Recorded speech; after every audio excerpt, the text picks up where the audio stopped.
Hi, good afternoon. The second tag. This is second tag for the TPC2. I have divided the TPC into part 1 and part 2. So the part 1 is more general, and part 2 I like to actually present to you the more detailed things about the task. So before I begin, just to say that today is the 9th of May 2021. It's a Sunday afternoon. So let me dive in. Okay, right. My TPC2, the final process. So the objective indeed is about recording a journey. So I've done this exam, passed the part 2 in 2017. So 2018 I registered as a probationary estate agent around August 2018. So imagine you actually have your examination on about a year ahead. That means you did the examination on the August, say 1 year ago, and only get registered on starting your PEA around a year later. So 1 year wasted. So 1 year wasted, never mind. Conducting the work diary for 1 year to 2019, which is 1 year, I have submitted immediately after the time, within the 30 days, and it came back around January or February 2020. So for 2018 to 2019, the first year diary came back, and then I continued, of course, while waiting for the second year. In the mid of waiting the first year diary to come back, I continued doing the second year diary. So the work diary for second year completed around 2020, because so 2020 August I have completed 2 years diary work. Second year diary I sent up around end of 2020 August. So September I sent off, only got back in 2021 April. So now it is in fact 3 years plus a few months from my exam date, which is 2017. So in fact, a lot of people say that the 2 years probationary waiting time of 2 years, a person can go through training as a probationer and go and get the license after 2 years, which is not true. So this is not true, because you are wasting time in waiting. So the first waiting time was when you get your exam result, or before you even got your exam result, you are thinking of submitting for the probationary registration. The probationary registration may take you about 6 to 8 months. After that, waiting for the second year diary to come back at another 6 to 8 months. The whole waiting span, it's already more than 14 to 16 months. So let's say it's 16 to 18 months, 1.5 years wasted in waiting. So by the time you are called in for interview, most likely it's already past the, say, third year. Definitely maybe the third year and a half. So you wasted actually 1.5 years in just waiting for things to be done. So this is the journey, and the journey is unavoidable because it's due to COVID as well. Now that the meeting usually are delayed, and a lot of issues are in the hand of SOP. So if you want to have a meeting and you have to equip the SOP, a lot of meeting would not be carried out. So overall process I want to highlight here is to tell you that some of the journey, if you actually do it wrongly, then the whole thing may be stuck, and you will be wasting time again waiting for the completion of that particular process. Similarly, also for the pitfalls in doing the task 1 and task 2. If you know of the pitfalls and you did not eradicate or mitigate the pitfalls, so these pitfalls may get you fail the second or even the third exam, and therefore end up repeating the oral exam a few times, and that means delay again in about 1.5 and even up to 2 years. So there are some issues of difficulties in getting things that is required by the examiner. Of course, these are issues that I want to highlight later. On the part 1 of my presentation, which I have already explained the differences between task 1 and task 2. Well, here I like to go in to be details on how the approach for task 1 and task 2 may differ in the case of preparing for this TPC. As we all know, task 1 is a write-up on a more historical way, evidence collected for a subsale of a property, whereas task 2 is a write-up for a project proposal for a developer to launch or to sell a project. The approach that I have learned from the two write-up is that it is different for approach being task 1 having a real life scenario where you carry on a case where you need to follow from the beginning until the end. It is not that easy to in fact make collection of documentation or make collection of documents, legal documents when that particular case has gone past. This is significantly different from the task 2, which is imaginary. You can always go and look for things that is in the future, so that you can put in to chip up the whole building block for the write-up. Whereas task 1, you have this issue that things that happen. It's hard to go back and record down that incident when it has happened, maybe even half a year ago. So for the strategy that I have learned to do task 1, it would be better off to a candidate to submit a task 1 when initially you have a few ongoing subsale. Let's say you have 3 ongoing subsale. One is a semi-D, one is a bungalow house, another one is a double-story terrace. So you feel that maybe these are the 3 good cases to write up on the normal scenario where a person carry on the estate agency practice.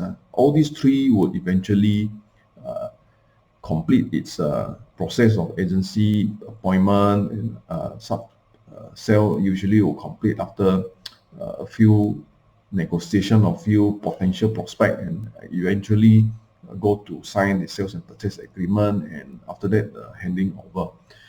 So it may happen at about the same time, but it may not end at the same rate of progress, because some may be more expensive property, a lot more need to be done, and some which are straightforward property, cheaper property, which can be sold within a shorter period of time.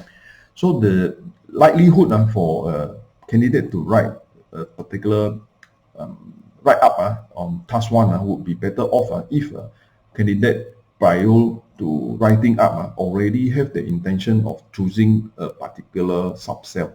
Because when you have already set your mind to a target, then it is better to carry out that particular process by recording the stages and able to talk to the lawyer as well as the vendor to have this understanding, so that they can give documents that is required for completing the subsale, and to also provide that evidence for the write-up.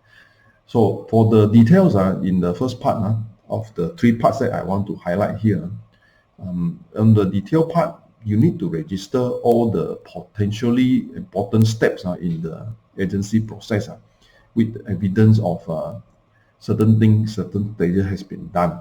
So take for example, for a particular house to be put on sale, there will be likely, of course, picture taken, the land search done, and all that information need to provide details like dimension of the house, or how many years of leasehold. All that need to have the evidence from the respective search, which is either getting from the vendor or the whoever owner of the house.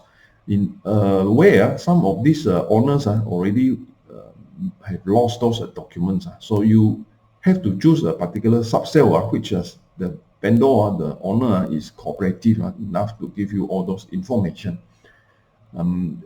After having a few initial test run, in the sense of talking to the vendor, you may eventually understand out of the 3 property that you have zoomed your focus into, maybe one of the property, the vendor is very cooperative and easier for you to get evidence.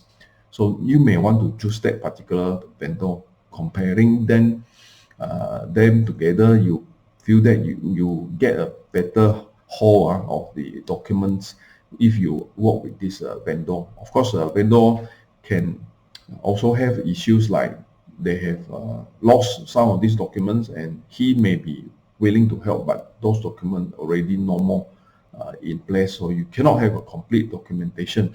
So that is also a setback. If there is a good vendor with all the good documentation, then they will be the ideal. Of course, choosing between different subsale may eventually end up having one which is the best outcome.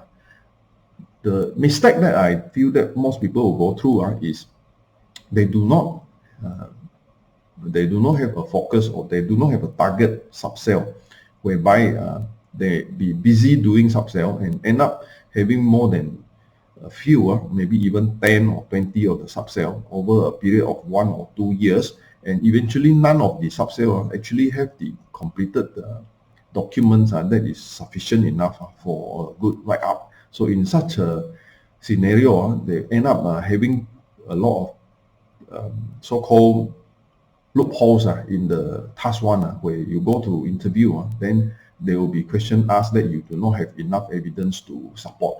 So borrowing from each and every subsale, that means for pictures, you may use subsale A, and then for the documentation of the land search, you may get the title, but for subsale B, and then end up sales and purchase agreement from subsale 3, subsale 4. So all that in the interview may open up a can of worm, where you cannot satisfy the grill and the drill of the panel of the interviewer.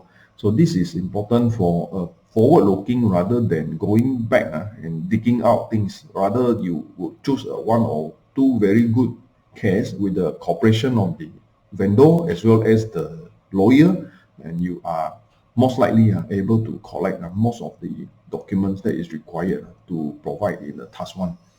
Therefore, going to subcategorizing, the topic of subcategorizing when you are writing up.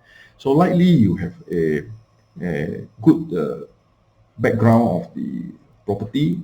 You need to collect all those information of the property, inspecting the property with pictures, and also carrying on those checking with the authorities. So end up subcategorizing here means the write-up has to put all these different steps and the documents into different categories. So writing up for a good strategy would be lay out the subcategory first, and then continue doing the subsale. When you have documents that is related to individual parts of the subcategory, then insert that in. So that means you are looking at writing up the task one together when you carry on with this particular subsale. So may have an issue where at the end you are waiting for certain milestone to complete while the task one is in writing process. Sometimes for my own experience, because I have a particular house that is sold, but depend on authority approval. So been waiting for the letter from the land and survey office for completing that authority approval. So that particular section, particular category of the write-up, I could not complete until I get a copy of the approval letter from the lawyer. So all that you need to follow up even after signing of the sales and purchase agreement. So that part, if you do not follow up many months later, let's say you particularly choose this case, then you may have to go back to the authority or to go back to the lawyer, and cooperation of the authority or the lawyer may not guarantee you getting back approval letter. So all that is important forward-looking way approach rather than digging back when you are 2 years past the case. That means the case has gone through 2 years before you, and you cannot find those information anymore. So the next part I like to pinpoint is that a lot of time in the write-up, it will be better for all these documentations, evidence to be put into appendices, so that you save your time changing the write-up, so that a lot of this can be in a way pre-written. That means you are targeting that happening, that evidence to be recorded in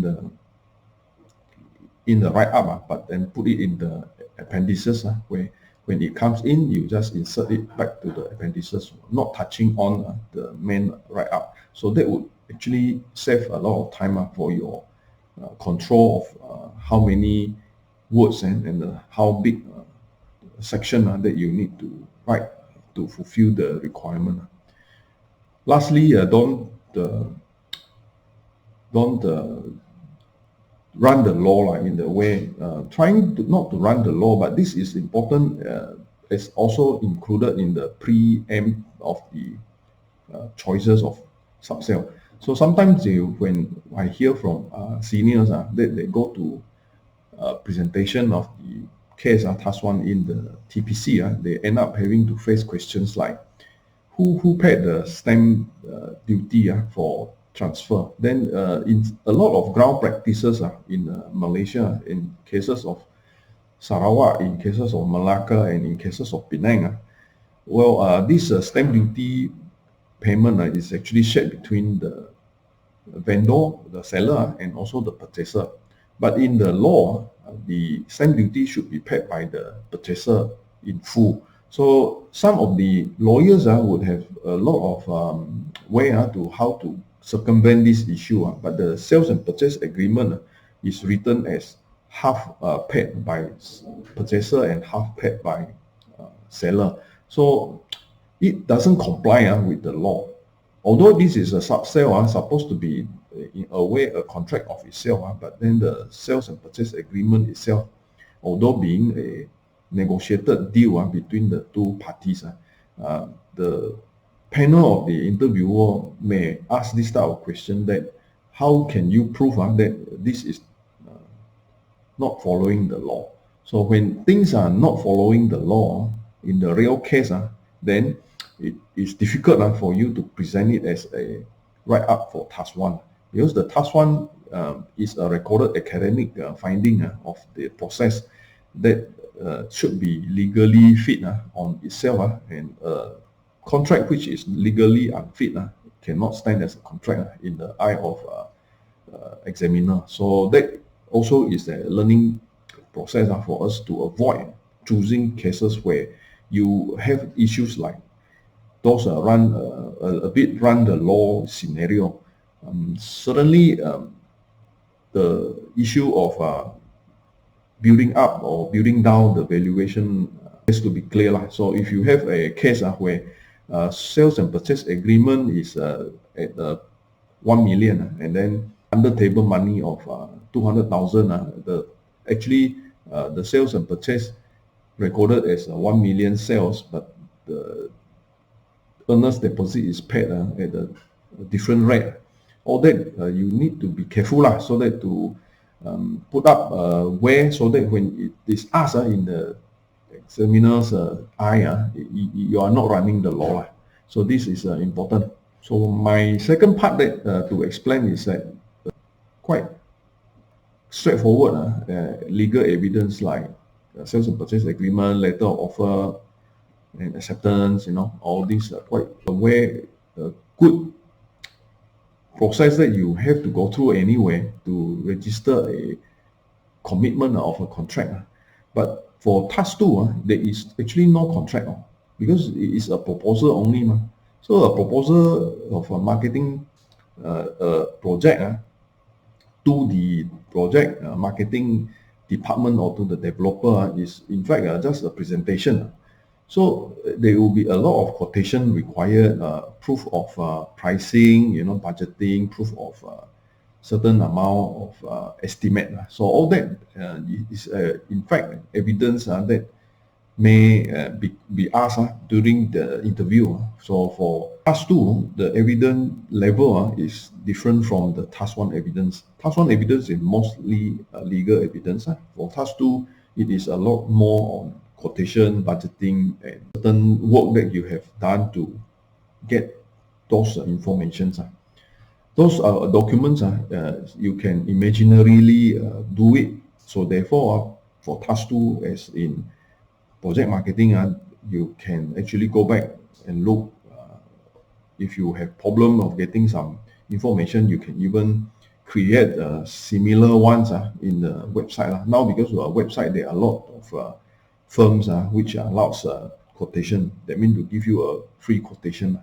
Of course, evidence from letter, let's say a quotation from a agency on publication of, let's say, newspaper, then maybe you have contacted the newspaper person in charge. He will give you an email quoting you a certain rate for the advertisement. So all that can be provided as a support in your appendices, so that when the interviewer they ask about situation of your promotion on a newspaper, how much of a budget have you allocated, then at least there is evidence of quotation from newspaper source. So the red cards for these issues is related to roadshows and exhibition booth in the commercial mall. So some of these red cards are actually given by the commercial mall operator. So all that you can source it from the local shopping mall that you are familiar with. Some of these rates also changes over time, especially now with COVID-19. A lot of these exhibitions are all much quoted lower than before, because there is no activity nowadays in those mega malls. So all this pricing can vary a lot from during the peak time and during the current situation of pandemic. Likely task 2, in fact, the issue is about competitor pricing. So some of these competitor pricing of the properties can be asked difficult to answer, because a lot of this pricing is indeed volatile because of the speculative scenario during the good days, and then during the bad time, as in pandemic now, all this pricing can actually mean just asking price, and there are a lot of benefits throw in, rebate throw in, furniture and all the furnishing throw in to make it more attractive for prospect purchasers.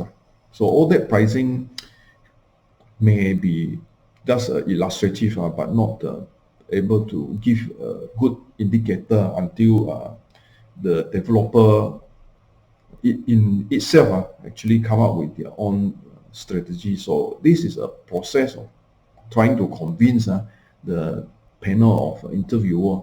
So at least there is some data, there is some evidence that you have gone through to look for. Overall, the next part is my learning through many changes in the format of the write-up. So task 1 and task 2 format of the write-up, front cover, the table of content, actual write-up, and then appendices. So my own experience to share here is that I have actually in the web put into 3 different documents. For task 1, I have made into 2 documents. For task 2, I made into 3 documents. So the first part is your main content. So that can be done in one document, so that you put as a Word document, and you can expand or cut edit in that document. So the second document is the appendices. So appendices I put under another document file, another document insert, and also open up this document in a separate window, so that you can make sure the numbering is correct. So my own experience from doing the task 2 is that task 2 has got the letter to the developer. That means you have to have a letter to the developer which need to be attached in front. So that letter is a separate document. So I put down in the separate document for the letter, then the table of content starts in the second main document, which is the write-up table plus the actual write-up, and then the appendices I put under another three document. So this try to separate into three parts, make editing easier maybe. So that is my own experience. Actually, I would say write-up would take up about 100 pages, 100 pages, including the write-up as well as the appendices. The main write-up takes about 30 to 34 pages to 35 pages, depending on the subcategory. So if you write up a lot of subcategory, and because of the spacing, double spacing, it will take up about 30 to 35 pages. The remaining part is the appendices. Is all depends on how many documents or how many evidence on the documents that you need to insert in. So as in task 1, you may insert a lot of the evidence from the owner or vendor, whereas in part 2, the task 2, which is more of imaginary, you may want to insert things which are related to quotation, related to sample of a letter, and some sort of sample of even banner and leaflet. So those informations may be put into main part of the write-up, or even if it's required, like say for example your SWOT analysis or analysis for competitor, you may have some which is in the main write-up, of course, and then you may have some others providing more information at the appendices. The other three things that I would like to touch on is about exceeding the number of words, because the problem is the words and numbers is actually usually exceeded if you have recorded a lot of information, and that part I may want to consider a person who is first time writing. First time writing, you may want to write up a lot of things in your mind so that you put all the points in. So therefore you end up writing a lot.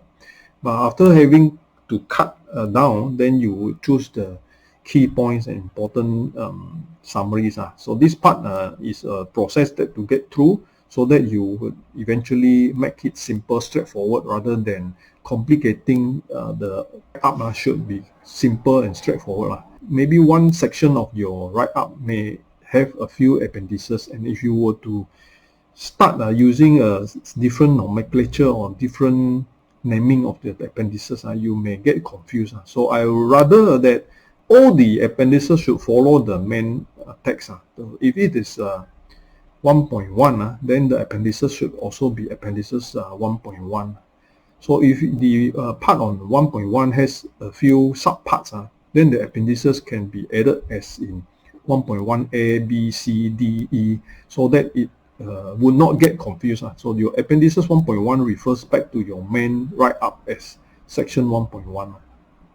So that part, I guess, is a technique for you to look into how to best suit your, make it simple and easy to navigate for your reader.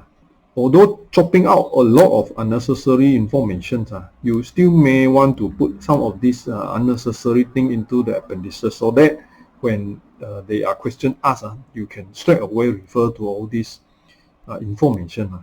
So for example, so you have done a budget for let's say press release. Then maybe press release inform few press newspaper. So you may have 3 newspaper that you want to select to promote this particular launch. So these three newspaper, you are getting the quote from individual 3 persons, and then these 3 readings, the 3 calculations, you want to put inside appendices. The total sum may be added and put it into your total budget, but then do not need to put the sub calculation into the budget, because it will become too complicated for the reader to go through. So the so-called aggregate of the sum of the 3 newspaper being put in the main text, but then the so-called explanation and the sub calculation will be put in the appendices. So when it is asked how do you arrive at that particular sum, you can always refer back to the appendices. So put a lot of this into your appendices so that in times when questions are asked, you can always refer back.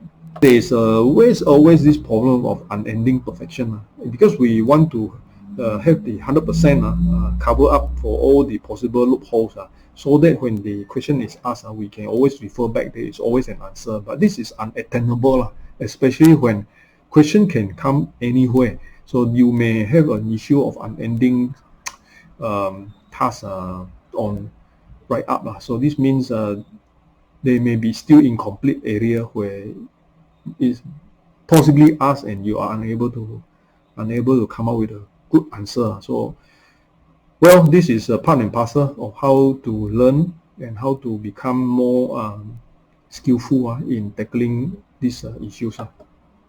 Thank you very much. I can be contactable at this number. These are some websites I have done and my work to share with you all. Thank you very much.